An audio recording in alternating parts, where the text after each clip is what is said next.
Good afternoon. Thanks for coming. Recap of Saturday's game from our standpoint of MVPs of the game. Junior Van Der Ross, excellent game. Big explosive plays on offense. Thought he did a really good job blocking the perimeter as well. Jacquez Stewart, massive kickoff return, was our special teams MVP, and I think that unit did a really good job and has the entire season. So it was good to see that one of those spit out of there, and for him to get one-on-one with the kicker, and that was all she wrote once that happened.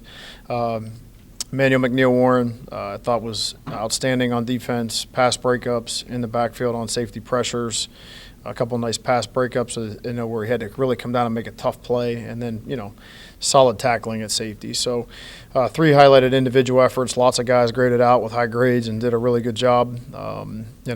Continue to improve here from week 2 to week 3. Obviously we got a massive opponent this weekend in Mississippi State going to SEC school, and I know it'll be a great crowd, great environment, and I know these kids in this meeting room here are looking forward to the challenges that lies ahead. So, that being said, I'll take your questions.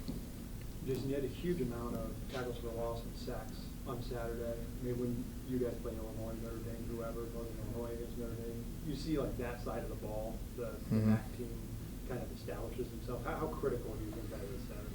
Well, I think they're all any college football games. It's really won and lost at the line of scrimmage, and we sometimes get enamored by highlight type plays, but those don't happen if it's not blocked up correctly on the front, and certainly the defensive front, the ability to disrupt and change the quarterback's rhythm and change his pattern and how he processes things. That's critical, and we were really good at that Saturday, and I thought that we missed a couple opportunities to get the quarterback actually on the ground, even though we got to him.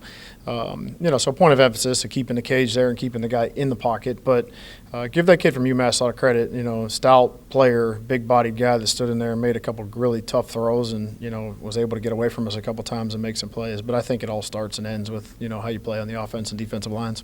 Yeah, I mean, not only did you have a lot of those numbers, there's a lot of different players who did it.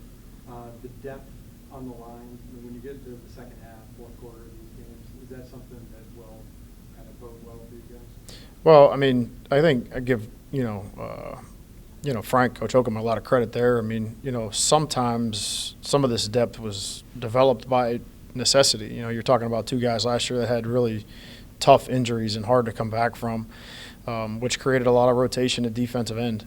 And you look back at as good as Terrence Taylor was. You could make the argument that when he went down, Jerry Peters was just as good, if not better. You can make the argument when he got hurt that Sean Holt did the same thing. So, testament to the development of the defensive, front by the defensive coaches, testament to those players of doing a really good job of, staying in there mentally. Some young players have a really hard time.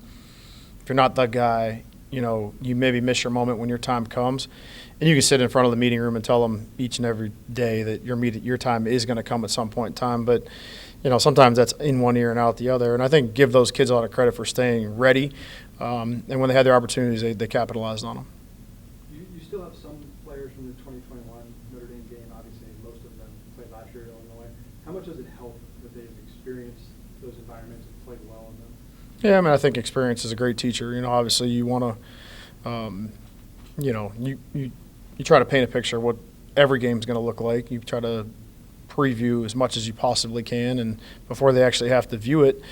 So I think I think that does help that they've been in those moments before, and I think that this team has played everybody on our roster, other than maybe the new guys that have been here, played in championship games. So, and there's not a lot of freshmen that are that are playing for us. So, most of these guys that will be on the field have experienced big game situations and big game moments. It's different for us this year because it's the first time it's been on the road. It's the first road game for us. We got to handle the trip. We got to handle all the things that are around the 100-yard field, right? And then so we can be the best version of ourselves when we get in between those white lines.